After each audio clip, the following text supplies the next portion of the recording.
Hi everyone, welcome to my channel. అందరు ఎలా ఉన్నారండి? నేనైతే చాలా బాగున్నాను. సాటర్డే, సండే, మండే రోజు 3 డేస్ హాలిడేస్ వచ్చాయి కదండి. ఇంటికి వెళ్ళాము, ఎందుకంటే రేషన్ ఇస్తున్నారంటే మా అత్తయ్య వాళ్ళ ఇంటికి వెళ్ళాము. ఇక్కడ కూడా తీసుకోవచ్చు, కానీ ఇక్కడ మాకు ఇంట్లో ప్లేస్ లేదు. ప్లేస్ మళ్ళీ తీసుకొచ్చి ఇంట్లో వేసినా కూడా అంత పురుగు వస్తుంది అని అక్కడనే తీసుకొని ఇద్దాం అన్నట్టుగా అక్కడనే వేసేసాము. మేము వెళ్ళాక 2 డేస్ మేము ఉన్నాము. ఫస్ట్ డే ఇస్తాడేమో అని చూస్తే ఫస్ట్ డే కూడా ఇవ్వలేదు రేషన్, మళ్ళీ నెక్స్ట్ డే కూడా ఇవ్వలేదు. మళ్ళీ ట్యూస్డే రోజు తీసుకొని మళ్ళీ రిటర్న్ వచ్చేసాము. ట్యూస్డే రోజుకి స్కూల్ ఆఫ్ అయిపోయింది, వెళ్ళలేదు. మేము వచ్చేటప్పుడు మా అత్తయ్య ఉండాలి, ఒక 2 డేస్ ఉండి వెళ్ళండి అని అన్నది. కానీ మళ్ళీ రాఖీ ఫెస్టివల్ కూడా వస్తుంది కదండి, అప్పటికి కూడా ఒక 1 డేనే ఇస్తారు లీవ్. మళ్ళీ ఇంటికి వెళ్ళాలంటే మినిమం 2 డేస్ ఉండాలి మాకు లీవ్ ఖచ్చితంగా అని, మళ్ళీ ఇప్పుడు స్కూల్ పోతుంది, మళ్ళీ అప్పటికి స్కూల్ పోతుంది అని తీసుకొని వచ్చేసాను. మేము వచ్చాక మా అత్తయ్య కాల్ చేసింది, మీరు వెళ్ళిపోయారు, ఇద్దరమే అయిపోయినాం మేము మళ్ళీ అని అన్నది. నాకు చాలా బాధ అనిపించింది. అసలు మేము పోయినప్పుడు వాళ్ళు ఎంత హ్యాపీగా ఫీల్ అవుతారో. కొంతమంది అట్లా ఉండరు, కొంతమంది ఉంటారు, కానీ మా అత్తమ్మ చాలా మంచిది. అసలు చాలా అంటే చాలా మంచిది. మా పాపను కూడా మంచిగా చూసుకుంటుంది. ఇక్కడ కొన్ని బెడ్షీట్స్ ఉంటే పిండేసానండి, అలాగే డోర్ మ్యాట్స్ కూడా పిండేసాను. చాలా డేస్ అవుతుంది కానీ పిండేసాను. మళ్ళీ ఇప్పుడు నెక్స్ట్ కూడా శ్రావణ మాసం వస్తుందిగా, కొంతమంది పూజలు చేస్తారు. నాకు అలాంటి పట్టింపులు ఏముండవు. జస్ట్ ఈసారి చేద్దామని చూస్తున్నా, అది ఎంతవరకు సక్సెస్ అవుతుందో చూడాలి.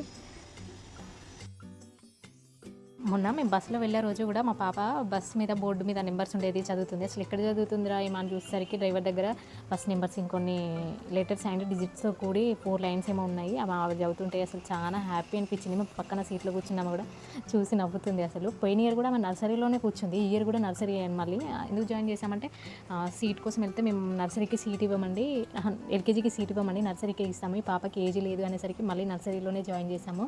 అసలు నేను చాలా కొట్టేది, చదవట్లేదు అసలు ఎట్లా చదువుతుందో ఏమో అని నాకు చాలా భయం అయ్యేది. కానీ మంచిగా చదువుతున్నాము. చదివినప్పుడు నాకు చాలా హ్యాపీ అనిపించింది. మళ్ళీ మేము రిటర్న్ వచ్చే రోజు కూడా మమ్మీ నేను ఎక్కడ చదవాలి, బోర్డు ఎక్కడ ఉంది, నేను చదువుతా అని ఆమె వెతుక్కొని మరీ చదివింది. కొంతమంది జర్నీ చేస్తారండి, అసలు వాళ్ళు ఎట్లా చేస్తారో ఏమో జర్నీ, మళ్ళీ ఇంటికి వచ్చి కూడా ఇంటి దగ్గర వర్క్ చేసుకుంటారు. అందులో మా నానమ్మ కూడా అసలు జర్నీ చేయడం అంటే మా నానమ్మకు చాలా ఇష్టము. నేను ఒక 1 డే అటు నుంచి ట్రావెల్ చేసేసరికి మళ్ళీ ఇంటికి వచ్చేసరికి అసలు నాకు చేత కాదండి. మా నానమ్మనైతే కంటిన్యూగా తిరిగిరా అంటే ఎక్కడికైనా తిరిగేసి వస్తుంది. ఇట్లా జర్నీ చేసినప్పుడు మా నానమ్మ గుర్తొస్తుంది. అసలు మొక్కాలేదా దానికి అనిపిస్తుంది నాకు. అది జర్నీ చాలా ఇష్టం. ఎవరింటికి వెళ్ళమన్నా మంచిగా వెళ్ళిపోతూనే ఉంటుంది, రెడీ అవుతుంది, వెళ్ళిపోతూనే ఉంటుంది. అర్జున్ ఫామ్ నుండి నేను నెయ్యి ఆర్డర్ చేశానండి. అది 500 గ్రామ్స్కి ఏమో 850 800 పడ్డదండి. 100 రూపీస్ ఏమో షిప్పింగ్ ఛార్జీ చేశారండి.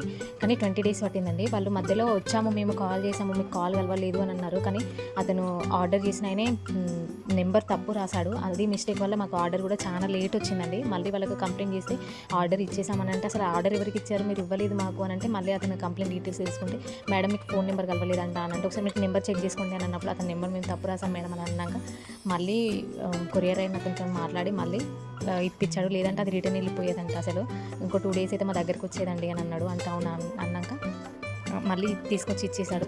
చాలా బాగుంది, అది ఫ్లేవర్ కూడా చాలా బాగుంది, స్మెల్ బాగుంది, టేస్ట్ కూడా బాగుంది. అసలు ఎట్లా వస్తుందో అనుకున్నాను నేను. అది ఆన్లైన్ ఆర్డర్గా కొన్ని నమ్మేటట్టు కూడా ఉండవు.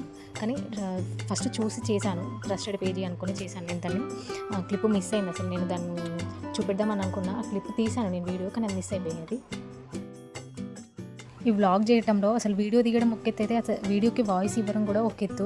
అసలు వీడియో రన్ అవుతూ ఉంటే అసలు వాయిస్ ఓవర్ ఏం మాట్లాడాలో కూడా అర్థం కాదు. ఈ డైలీ వ్లాగ్స్ చేసే వాళ్ళు అసలు ఏం మాట్లాడతారని చూద్దామంటే, వాళ్ళు వీడియో ఒక రకంగా ఉంటుంది, వాళ్ళు మాట్లాడే కంటెంట్ ఒక రకంగా ఉంటుంది. అసలు నాకు మాట్లాడాలంటే కూడా అసలు ఏ కంటెంట్ మీద ఏం మాట్లాడాలనేది కూడా తెలియట్లేదు నాకు. అంత కొత్త కదా, అలవాటు అయితే ఉంటుంది మాట్లాడుతూ ఉంటే. ఒక వీడియోని అసలు దాన్ని ఎడిట్ చేయడం, దాంతో మాట్లాడడం అనేది మినిమం ఒక 3 అవర్స్ టైం తీసుకుంటుంది.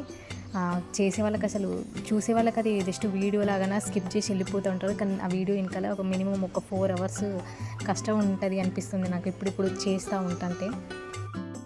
ఇక్కడ వర్క్ అంతా ఫినిష్ చేసుకున్నాను. కొన్ని బౌల్ ఉంటే కొన్ని బౌల్ కూడా తోమేశాను, బట్టలు కూడా పిండేశాను, కొన్ని బెడ్షీట్స్, డోర్ మ్యాట్స్ ఉంటే అన్నీ పిండేశాను. రైస్ కూడా పెట్టేశాను, అది ఉడికిస్తే అన్నం తినేసేయాలి. చాలా ఆకలిగా ఉండే. ఇల్లంతా సదిరేసి నీట్గా సదిరేసి పెట్టేసి తినేసి కొంచెం సేపు రెస్ట్ తీసుకోవాలని చూస్తున్నాను. కానీ మా పాప రెస్ట్ అయితే తీసుకొని ఏదో ఒకటి చదువుతూనే ఉంటుంది, తీస్తూనే ఉంటుంది, అమ్మ పని ఆమె చేస్తూనే ఉంటుంది.